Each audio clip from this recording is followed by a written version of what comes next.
Hello everyone. आज हम पढ़ेंगे इमरजेंसी पावर्स। राष्ट्रपति को हमारे संविधान में कुछ इमरजेंसी पावर्स प्रोवाइड की गई हैं। यह किन किन आर्टिकल्स में हैं वो देखते हैं। आर्टिकल 352 में नेशनल इमरजेंसी राष्ट्रपति को राष्ट्रीय आपातकाल उद्घोषित करने की शक्ति दी गई है। आर्टिकल 356 में यदि राष्ट्रपति को ऐसा लगता है कि राज्य का कोई संवैधानिक तंत्र असफल हो गया है तो राष्ट्रपति उस राज्य में राष्ट्रपति शासन लगा सकते हैं। आर्टिकल 360 में राष्ट्रपति को फाइनेंशियल इमरजेंसी की पावर दी गई है, जिसमें यदि उन्हें ऐसा लगता है कि राज्य हमारे देश में वित्तीय आपात की स्थिति है तो वो फाइनेंशियल इमरजेंसी डिक्लेयर कर सकते हैं। आइए देखते हैं नेशनल इमरजेंसी। आर्टिकल 352 में नेशनल इमरजेंसी की राष्ट्रपति द्वारा नेशनल इमरजेंसी की उद्घोषणा की जा सकती है। यह किन किन आधारों पर होगी? यह युद्ध के कारण हो सकती है, यह वायाक्रमण के कारण हो सकती है, या सशस्त्र विद्रोह के कारण हो सकती है। ये 3 कंडीशन है जिन कंडीशन में अगर राष्ट्रपति को लगता है कि ऐसी स्थिति है तो वह इमरजेंसी डिक्लेयर कर सकते हैं। सशस्त्र विद्रोह शब्द आर्टिकल 44th अमेंडमेंट जो 1978 में हुआ था उसके बाद जोड़ा गया है। उससे पहले इसकी जगह पे इंटरनल डिस्टर्बेंस था, आंतरिक अशांति शब्द का इस्तेमाल किया गया था।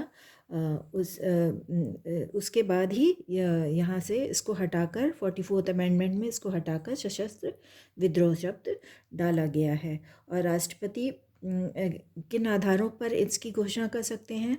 यदि राष्ट्रपति महोदय को ऐसा लगता है कि भारत के क्षेत्र में या भारत के किसी पार्ट में कुछ अशांति है या ऐसी सिचुएशन है जिसकी वजह से कंट्री के लिए प्रॉब्लम है या कुछ स्थिति बिगड़ सकती है, उस कंडीशन में अगर वो इस चीज़ के लिए सेटिस्फाइड होते हैं तो वह इसकी नेशनल इमरजेंसी की राष्ट्रीय आपात की घोषणा कर सकते हैं। और यह वास्तव में घटित होना यह आवश्यक नहीं है कि ये चीज़ें वास्तव में होने वाली है। अगर उन्हें ऐसी आशंका भी होती है कि ऐसी चीज़ें हो सकती हैं तो उस कंडीशन में भी ये चीज़ें नेशनल इमरजेंसी डिक्लेयर की जा सकती है। अभी तक हमारे देश में 3 बार नेशनल इमरजेंसी लगाई गई है। वो कब कब लगी है आइए देखते हैं। 1962 में इंडिया चाइना का जब वॉर हुआ था उस कंडीशन में फर्स्ट टाइम हमारे देश में नेशनल इमरजेंसी लगाई गई थी। सेकेंड टाइम 1971 में इंडिया पाकिस्तान का जब वॉर हुआ था और जिसमें बांग्लादेश टूटकर अलग हुआ था, उस टाइम पर नेशनल इमरजेंसी डिक्लेयर की गई थी। 1975 से 1977 में जो इमरजेंसी हुई थी, यह इमरजेंसी इंटरनल डिस्टर्बेंस के कारण लगाई गई थी। इसमें श्रीमती इंदिरा गांधी ने इसको इंटरनल डिस्टर्बेंस, आंतरिक अशांति के बेस पर डिक्लेयर किया था।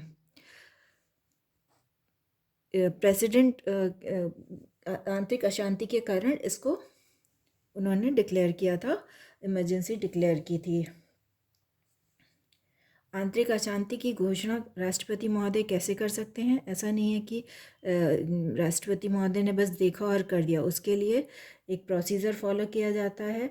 उसमें जो यूनियन कैबिनेट होती है, जिसमें काउंसिल ऑफ मिनिस्टर्स और प्रधानमंत्री होते हैं, वह लिखित रूप से यह राष्ट्रपति को ये सूचित करते हैं कि देश में इस तरह की सिचुएशन है तो इसके लिए राष्ट्रीय आपातकाल लगाया जाए। और ये जो रिटन जो दिया जाता है, प्रस्ताव दिया जाता है राष्ट्रपति महोदय को, ये भी 44th अमेंडमेंट के बाद जोड़ा 44th अमेंडमेंट जो है उसमें जोड़ा गया है। इससे पहले जो 75 में जो इमरजेंसी लगी थी उसमें सिर्फ फ़ोन के द्वारा राष्ट्रपति महोदय को बताकर और इमरजेंसी डिक्लेयर करा दी गई थी। लेकिन उसके बाद ही जब 44th अमेंडमेंट हुआ तो इंटरनल डिस्टर्बेंस शब्द हटाया गया और उसकी जगह सशस्त्र विद्रोह शब्द जोड़ा गया। और वहाँ पर ये चीज़ जोड़ा गया कि अब जब भी इमरजेंसी डिक्लेयर होगी तो उसका जो प्रस्ताव है वो लिखित में राष्ट्रपति को देना होगा। उस कंडीशन में ही जो है नेशनल इमरजेंसी लगाई जाएगी। और इसकी जब उद्घोषणा होती है तो वो किस तरह से होगी वो देखते हैं।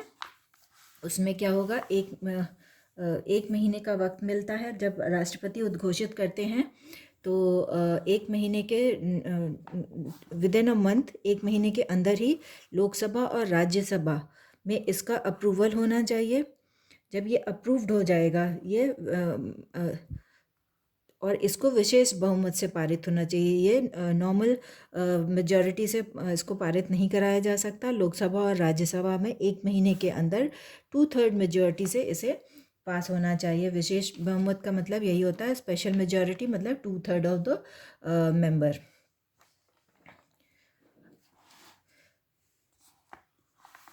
अगर 1 महीने के अंदर ये चीज़ नहीं होती है तो ये फिर प्रस्ताव खारिज हो जाएगा या ये उसमें नहीं रहेगा। लेकिन अगर 1 महीने के अंदर लोकसभा और राज्यसभा इसको अप्रूव कर देते हैं तो ये आगे 6 मंथ्स के लिए कंटिन्यू करेगा। और 6 मंथ लेकिन उसके बाद अगर लगता है कि नहीं, सिचुएशन सामान्य नहीं हुई है तो वो अगेन 6 मंथ्स के लिए बढ़ाया जा सकता है। इस तरह से 6 महीने करते हुए इसको लंबे टाइम तक बढ़ाया जा सकता है। और इसको कैसे वापस लिया जाएगा, अगर जैसा लगता है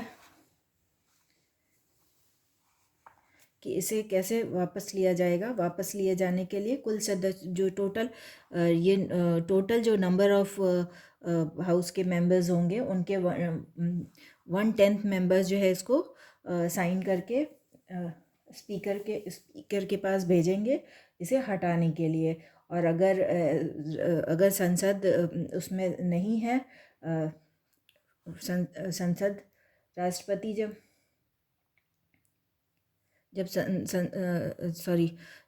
संसद अस्तित्व में नहीं होगी तो राष्ट्रपति इसकी संसूचना देंगे और इस तरह से इसको हटाया जा सकता है। अगर संसद मतलब हाउस सिटिंग है तो 1/10 मेंबर जो है स्पीकर को इसकी लिखित सूचना देंगे। और नहीं तो अगर हाउस सेशन में नहीं है तो प्रेसिडेंट ये उद्घोषित कर सकते हैं कि इसे नेशनल इमरजेंसी को हटाया जा रहा है। और नेशनल इमरजेंसी के प्रभाव क्या क्या होंगे, इसके इफ़ेक्ट्स क्या क्या होंगे,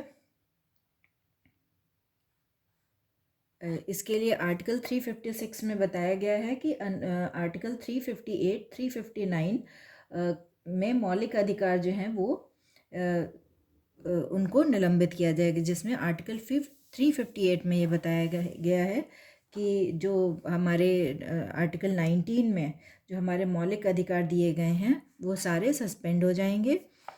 इसी तरह आर्टिकल 359 में जब ये राष्ट्रपति उद्घोषणा कर देता है तो आर्टिकल 359 में ये बताया गया है कि मौलिक अधिकार हैं, जो हमारे फंडामेंटल राइट्स हैं, वो सिर्फ राष्ट्रपति के आदेश से ही सस्पेंड होंगे। जिसमें कि आर्टिकल 359 में ही ये भी बताया गया है कि आर्टिकल 20 और 21 ये कभी नहीं हटाए नहीं जाएंगे। ये चीज़ भी 44th अमेंडमेंट के बाद जोड़ी गई है। इससे पहले इन्हें भी सस्पेंड किया जा सकता था, लेकिन अमेंडमेंट 44th अमेंडमेंट में ये चीज़ जोड़ी गई कि 20 और 21, आर्टिकल 20 और 21 ये सस्पेंड नहीं किए जाएंगे।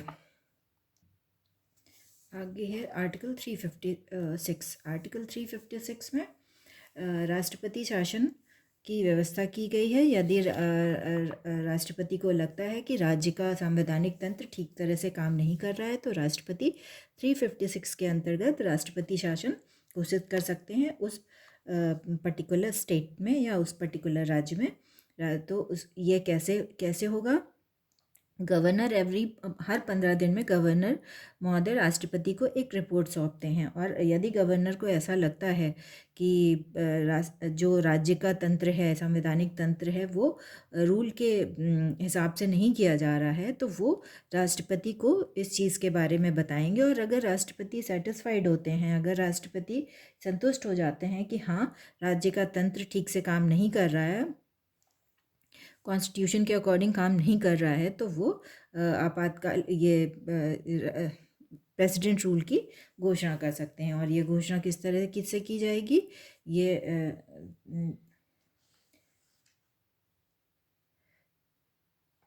जब इसकी उद्घोषणा राष्ट्रपति महोदय द्वारा की जाएगी तो इसको विदिन 2 मंथ 2 महीने के अंदर राज्यसभा और लोकसभा दोनों हाउसेस से इसे साधारण बहुमत से पास होना चाहिए। और अगर ये साधारण बहुमत से पास नहीं होता है 2 महीने के अंदर तो ये खारिज हो जाएगा ये प्रस्ताव।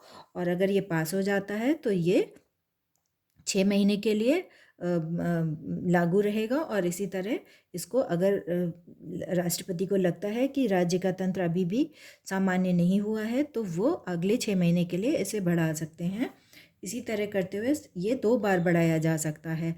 लेकिन उसके बाद अगर इसे बढ़ाना हो तो क्या होगा, उस कंडीशन में क्या होगा, या तो ऐसी सिचुएशन हो कि नेशनल इमरजेंसी लगी हुई है, उस कंडीशन में इसको आगे बढ़ाया जा सकता है। या इलेक्शन कमीशन ये कह देता है कि वो अभी स्टेट में जनरल इलेक्शन कराना संभव नहीं है, उस कंडीशन में भी इसको बढ़ाया जा सकता है। फर्स्ट टाइम हमारे देश में पंजाब में प्रेसिडेंट रूल लगा था। कर्नाटका में सबसे छोटा अब तक का प्रेसिडेंट रूल लगा है, ये 7 दिन का था। तेलंगाना और छत्तीसगढ़ में अभी तक कभी भी प्रेसिडेंट रूल नहीं लगाया गया है। और यूनियन दिल्ली और जितनी भी यूनियन टेरिटरीज़ हैं इसमें आर्टिकल 239 के तहत ये इमरजेंसी लगाई जाती है। अब आता है फाइनेंशियल इमरजेंसी। ये आर्टिकल 360 में बताया गया है। आर्टिकल 360 में वित्तीय आपात बताया गया है, जिसमें प्रेसिडेंट को अगर ये सेटिस्फाइड होते हैं कि जो हमारा देश है उसमें जैसे अपने देश की क्रेडिट गिर रही है, उन्हें ऐसा लगता है और ये संतुष्ट हो जाते हैं कि हमारे देश की जो क्रेडिट है वो घट रहा है, जिससे उसमें देश में वित्तीय आपात की स्थिति हो सकती है। अगर उनको ये सेटिस्फाइड होते हैं तो वो ये घोषणा कर सकते हैं, और जिसे लोकसभा और राज्यसभा के द्वारा 2 महीने के अंदर प्रस्ताव को पारित होना चाहिए। यदि यह 2 महीने के अंतर्गत पारित नहीं होता है तो ये खारिज हो जाएगा। और इस कंडीशन में ये क्वेश्चन अक्सर पूछा जाता है कि जब वित्तीय आपात की स्थिति होगी तो क्या जो सैलरीज और अलाउंसेस हैं वो जजेस के, स्पेशली जजेस के पूछे जाते हैं कि क्या वो घटाए जा सकते हैं। तो हाँ, ये जो है जब फाइनेंशियल इमरजेंसी की कंडीशन होगी तो जितने भी जजेस होंगे स्टेट के या सुप्रीम कोर्ट के या हाई कोर्ट के, उनकी सैलरीज और अलाउंसेस कम किए जा सकते हैं। और money bill and other bill reserve for the consideration of the president. जो मनी बिल हैं एंड अदर बिल हैं वो राष्ट्रपति के कंसिडरेशन के लिए रिजर्व हो जाते हैं। तो ये था हमारी इमरजेंसी पावर, राष्ट्रपति की इमरजेंसी पावर। ये यहाँ ख़त्म होता है। इससे रिलेटेड जो क्वेश्चन होंगे वो मैं आगे आप लोगों के लिए लेकर अदर वीडियो में लेकर आऊँगी। अगर आपको मेरे वीडियो के कंटेंट पसंद आ रहे हैं तो प्लीज़ इसे लाइक करें, शेयर करें, सब्सक्राइब करें। Thank you.